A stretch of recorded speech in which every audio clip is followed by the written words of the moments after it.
Hey, it's Tucker Carlson. This morning it looks like somebody blew up the Kakhovka Dam in southern Ukraine.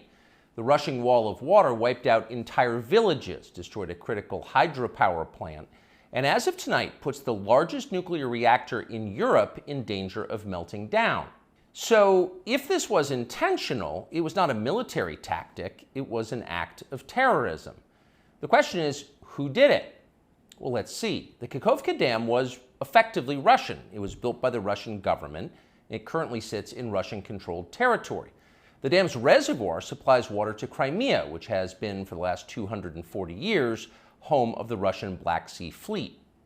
Blowing up the dam may be bad for Ukraine, but it hurts Russia more.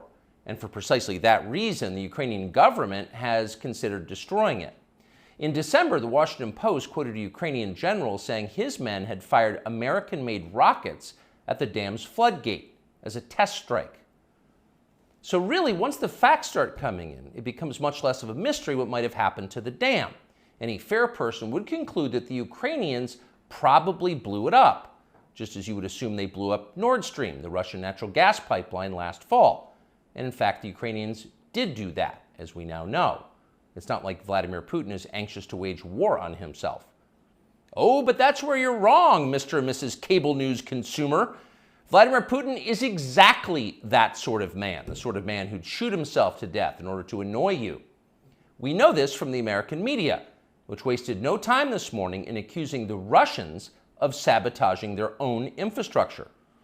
Bill Kristol, the man who once told us that Saddam Hussein was responsible for 9/11, immediately denounced Putin as a war criminal and even more savagely compared him to Donald Trump.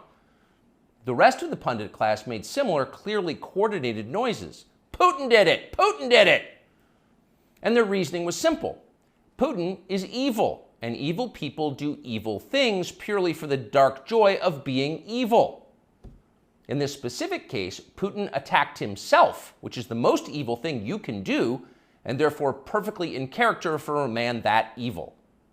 That was their explanation. No one who's paid to cover these things seemed to entertain even the possibility it could have been the Ukrainians who did it. No chance of that. Ukraine, as you may have heard, is led by a man called Zelensky. And we can say for a dead certain fact that he was not involved. He couldn't have been. Zelensky is too decent for terrorism. Now, you see him on television, and it's true you might form a different impression. Sweaty and rat-like, a comedian turned oligarch, a persecutor of Christians, a friend of BlackRock. But don't believe your own eyes. Actually, Mr. Zelensky is a very good man. The best, really. As George W. Bush once noted, he is our generation's Winston Churchill. Of all the people in the world, our shifty, dead-eyed Ukrainian friend in the tracksuit is uniquely incapable of blowing up a dam. He's literally a living saint, a man in whom there is no sin. That's why Lindsey Graham is so attracted to him. They're just two good people, hanging out together and being good. And like all good people, when they meet in person, they spend a lot of time talking about killing people and laughing like friends do. Here's the pair last week. Free or die. Free or die. Now you are free. Yes. And we will be. And the Russians are dying. It's the best money we've ever spent. Thank you so much. No, it's... The Russians are dying. It's the best money we've ever spent, Graham says. A smile spreads across his thin, quivering lips as he forms the words. He looks like a starving man contemplating a breakfast buffet. The aroma of death has aroused Lindsey Graham. Thanks so much, replies Zelensky. He feels the same way. See, there's nothing dark here. Just two middle-aged guys celebrating the killing of a population. They don't seem like the kind of people who'd enjoy flooding villages or starting a famine. And in any case, who cares if they are? It's really not your business. Your job is to support Ukraine. Watch Nikki Haley, a Republican candidate for president, explain this principle on CNN. A win for Ukraine is a win for all of us. And for them to sit there and say that this is a territorial dispute, that's just not the case. To say that we should stay neutral, it is in the best interest of America. It's in the best interest of our national security for Ukraine to win. We have to see this through. We have to finish it. See? It's very easy to understand. It is vitally important for you to support Ukraine because it's necessary for Ukraine to be supported by you. Your support is mandatory until it's finished, whatever it is, and whatever that means. So shut up and support Ukraine, or else you're in trouble. Back when they still taught logic, statements like this were known as tautologies. Something is true because it is. The more you repeat it, the truer it becomes. It's a self-reinforcing reality. There was a time when tautologies were considered illegitimate arguments, not to mention hilariously stupid. Only dumb people talk like that. Now everybody in power talks like that. Diversity is our strength. Trans women are women. Zelensky is Churchill. It's all self-evidently true. Doesn't need an explanation, and don't ask questions.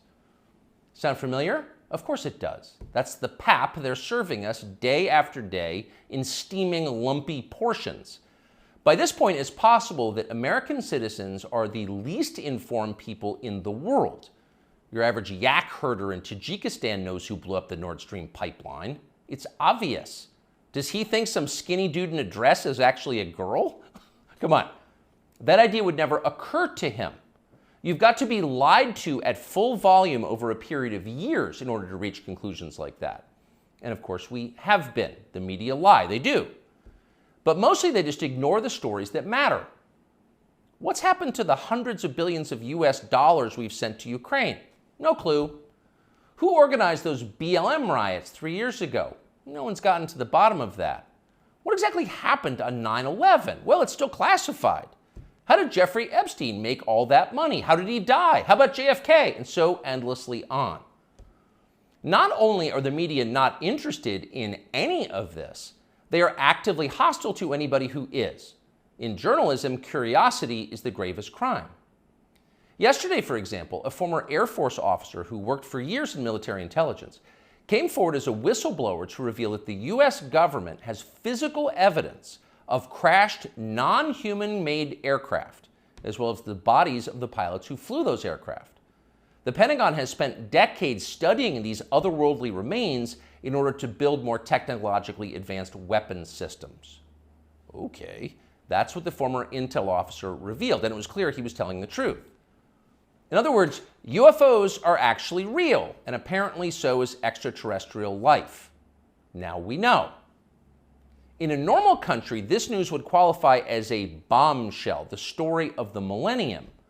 But in our country, it doesn't.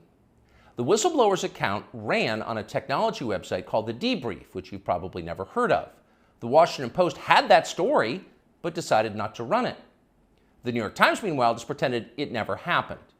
On the front page of the New York Times website this morning, there were 5 stories about Ukraine, as well as 4 stories apiece about Donald Trump, trans people, and climate change, the usual lineup. There was nothing at all about how an alien species is flying hypersonic aircraft over our cities. Not one word. So if you're wondering why our country seems so dysfunctional, this is a big part of the reason. Nobody knows what's happening. A small group of people control access to all relevant information, and the rest of us don't know. We're allowed to yap all we want about racism, but go ahead and talk about something that really matters and see what happens. If you keep it up, they'll make you be quiet. Trust us. That's how they maintain control.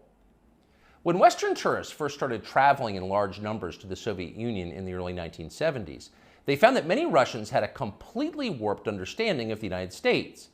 They thought that Americans lived in grinding poverty, in a state of perpetual race war, and were desperate to flee to the freedom and prosperity of the Eastern Bloc.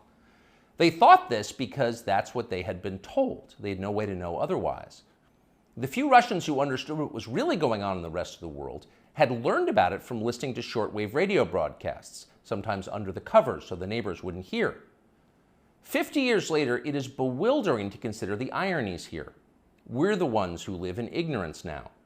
The US government has managed to classify more than 1 billion so-called public documents.